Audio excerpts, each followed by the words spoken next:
we don't really have that much new construction in, I would say, the central part of Northern Virginia, and also all the way to the Potomac River, or I would say the more heavily lived in areas. The more densely populated parts of Northern Virginia? We don't really have that much new construction, but to the west and also to the south of Northern Virginia, there's a lot of new construction. So we have been getting more clients who have been either interested in new construction or just wanting to know about the new construction process, right?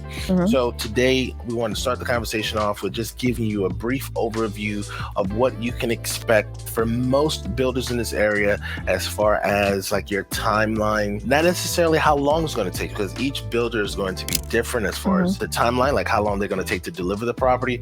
But I just want to kind of give you an overview of what you can expect each phase of the process to be and what's going to happen during that phase. So the first step of the process is, of course, to choose or select a real estate agent. You're watching this video, we assume that you're going to be choosing us. Thank you so much for that selection. Some people may ask, what is the purpose of using a real estate agent when you're buying a new construction? That'll be a conversation for another day, because really just want to go through the steps, and then our prepared talk is about the pros and cons of living in Fairfax County. After you select your real estate agent, then you'll schedule your appointment to view the new construction property. Usually you're doing some type of registration with the builder themselves, or the real estate agent, we can schedule the appointment with you, because sometimes the properties are either in the MLS already where you can actually go see the model home, and then there's a map of all the lots that are available. So that's another option for you, right? So you have your walkthrough. The next stage is after you've done your walkthrough and you've decided that you want to move forward with a particular builder, then you're going to actually put your contract in or your offer in.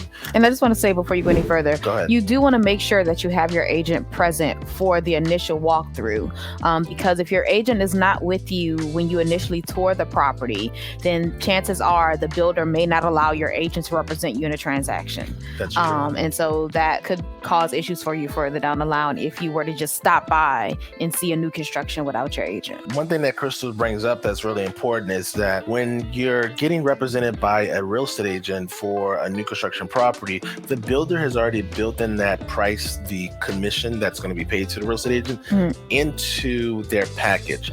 So there really isn't necessarily a way for you to save that money, because the builder is either going to pay your real estate agent or just keep the price the way it is. So you would think that the builder would say, oh, you know what? I'll give you a discount because you're unrepresented. Right. But that's not actually how it works. And it doesn't work like that for one reason and one reason only. Even if you're not represented, somebody's doing the work, right? Yes. So either the builder knows that their real estate agent, their builder, their new home specialist, or the person that represents the builder, they're going to be doing the work, even if you don't do the work, right? Or even if if your agent doesn't do the work. Exactly. The work has to get done on some end. Exactly. So with that being said, the commission is already baked in. So that's why it really doesn't make sense for you not to have representation during the new construction process, right? So we have you select your agent, you do your walkthrough, you're going to be reviewing the contract. The builder's going to have a special contract for you to use for their property. If they're a larger builder, if they're a little small mom and pop builder, they may not have a new home contract for you.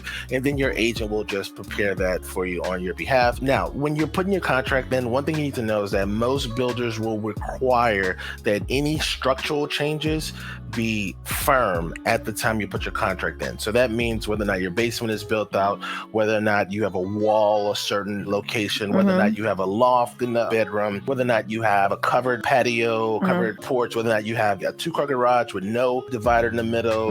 Those type of structural changes all have to be decided at the time you put the offer in on the property, right? So if you need to take a little bit more time to determine what structural changes you want done on the property, go ahead, because in all cases, you're not going to be able to make any changes after the offer has been accepted by the builder. After you put your offer in on the property and you get the house under contract, there's really like 3 meetings that's going to occur, and they're kind of going to occur in different orders, right? So let's just cover those first 3 meetings. One, we have a meeting with the builder themselves. So your builder will most likely, if it's a larger builder, will assign you some type of property manager who is handling the entire project, right? So this individual individual is most likely responsible for the construction of a few properties in the development, and then they're just going to give you a brief overview of the process. In addition to, because I don't want to say after, because I don't know when these meetings are going to occur because they can't occur at the same time. So we have to meet the builder, then we have the design center session, right? So in the design center session, one thing you should know when you're buying new construction is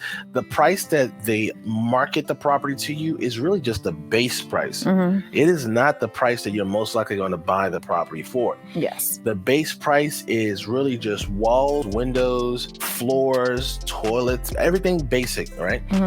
The design center phase is when they do their upsell. Yes, this is when you decide, am I going to have ceiling fans, Yes. recessed lights, even as you said the other day, light switches. Light switches, right? Yes. Like everything is going to be decided in the design center phase. And we had a client just last year who purchased a townhouse last year for, I think it was like $730. But then when the final bill was done, after they went through their design center meeting, it was like $840,000. Yeah, so he started around that price, that $750, I think. Yes. And he ended up over $800 after finishes. So if you get under contract on a new construction property, just know that there is another upsell. So that price that's on that initial contract isn't the price. Now, just be mindful. He chose a lot of updates. He did. So that's why he ended up, so far above. Like he wanted, a lot of recessed lighting in every room and a lot of things that were. He did get like a $15,000 countertop upgrade. Yes, exactly. So he chose top of the line for every option that there was. So that's kind of why he got to such a vast difference in that list price, our base price,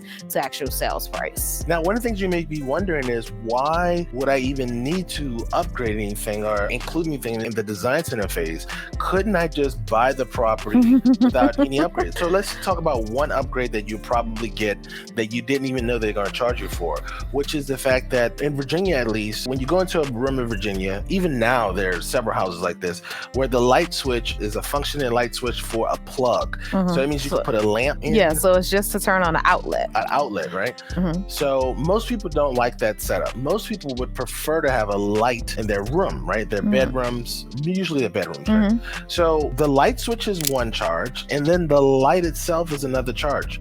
But if you want to get a ceiling fan, that's going to be an additional charge, right? So there's all these different fees associated to building a house, right? And they're going to make sure that they capitalize on all of it. Exactly. So you have your design center meeting, and then the third meeting that happens after you put your house under contract or your new construction property under contract is a meeting about wiring. So with the wiring meeting, they're going to get very detailed as to where you want all your outlets. If you have Ethernet cables, HDMI cables, any type of high-speed internet cables, everything. The wiring meeting is going to be very detailed about the process. And this is another opportunity for you to be upsold, right? So it's hard to conceptualize everything that goes into building a home. And builders do this on a regular basis. So it makes sense for them to kind of chop the meetings up or to separate the meetings to give you ample time to think about your decision, come up with a new alternative, right? Because in some instances, it could take you anywhere from 6 to 12 months to receive your property. So that means that that's a long time for you to be thinking about this house that's being developed, right? So again, after you have submitted your contract, there's 3 meetings that are going to occur that will happen in some order. There's the meet with the builder, there is the design center meeting, and then there's the wiring meeting. After that, there's going to be a lot of time that passes between those meetings and your first sort of inspection to kind of see how the property looks, which is going to be your pre-drywall walkthrough. Now, it's a walkthrough because you have an option of bringing an inspector with you or not. We recommend bringing inspectors at 2 different phases, right? So this is more expensive, but you got to consider if you have the builder at your disposal before you submit your contract. I mean, before you close on the property and sign all the paperwork. So you want to do everything that you can do to get the house as close to 100% of what your vision of it is as possible, right? So the first place we recommend that you get an inspection is actually in the pre-drywall walkthrough. This is where a licensed home inspector will come in and just verify that all of the outlets are working properly, making sure that the beams or the 2x4s or whatever they're using in the walls to support your building are installed properly. And this is the best inspection for you to get an idea of what's behind the walls, right? Because in a traditional home inspection, there's walls everywhere. So that means that you don't know what's behind those walls. So you're really kind of guessing the condition of most things in an existing property, right? So that's your pre-drywall walkthrough. The next walkthrough that's going to occur is going to happen a few months later, and that's going to be your 1 week before closing walkthrough. This 1 week before closing walkthrough will allow you to see how the finishes look, right? Oftentimes, builders will use different subcontractors to paint the property, to install the cabinets, to install the flooring, and this is really your first time to kind of see the property the way you're going to live in it. And what I find is that my clients usually have to request that the builder repaint a couple rooms or clean up some paint off of the trim work. This is also a time when we recommend another home inspection, right? Now, home inspections in Northern Virginia are going to cost anywhere from $600 to $800 depending on the size of the unit, right? And so when you're doing a home inspection with that 1 week before closing walkthrough, you're really kind of doing a traditional home inspection where you're making sure, again, all of the outlets work, all of the windows work. There's no problems with the HVAC system. There's no problems with the water lines. Like, these are the things that the home inspector is going to come in. It's much easier, in my opinion, while it is an investment, it's much easier just to hire a home inspector, a licensed home inspector, have them come with you during your 1 week before closing walkthrough, get them to give you a thorough analysis of the condition or state of the property, and then you'll use that document to negotiate with the builder on what needs to be done next, right? The second to last event that we have, or the penultimate. I see that. Anyway, the second to last meeting is going to be your 1 hour before closing occurs, right? So this 1 hour before closing is the meeting that occurs to find out if everything that you found 1 week before closing was done. The builders have access to so many contractors that it's much easier for them to just knock out a punch list within those 7 to 10 days than it would be for you. So you're going to give them this list 1 week before closing, and then 1 hour before closing, you'll go to check to make sure that those items are done. Also, this is the time when they should have all of the paperwork cleared by the county as far as just clearance, and just make sure that they've closed out the property so then they could deliver the property to you with no liens or encumbrances, right? And so that's the 1 hour before the closing. This is the time when you really want to be nitpicky. You want to dot all your I's, cross all your T's. Don't try to think to yourself that, I'm not going to be unreasonable or I'm not going to nag. This is the time to nag. This is the time to do everything, because the builder wants to make sure that you sign the documents so then they can get their money and they can move on to their next project, right? Now, with new home construction, there is a warranty that comes with the property, yes, but keep in mind, warranty work means that you've already paid them the money that they're really looking for, and now they're really just more or less servicing you or providing you with customer service. That's different than you already having the money and them wanting that money from you, right? So you have more control before you sign the paperwork. Use that control to your advantage. The last meeting when you're buying a new construction property is going to be the closing, right? This is where you sign all the paperwork. This is when they transfer the keys to you. Some builders, if you don't use their lender, if you don't use their title company, some builders will actually hold the keys until the money from your lender or the cash that you're bringing to the table is actually deposited into their account, right? So you may get the keys 2, 3, 4, 5 days later if you don't use the lenders. If you don't use the builder's lender and title company, right? So these are just some of the common things that occur in new construction properties, right? So if you're buying a new construction property in the Northern Virginia area, again, those steps are, you're going to find an agent. You're going to do the walkthrough where you walk through either the property being built or the model home, most likely, right? You're going to have the contract review process. You have the meet the builder phase or meeting. You have a design center meeting, wiring meeting, pre-drywall walkthrough, 1 week before closing walkthrough, 1 hour before closing walkthrough, and then the closing.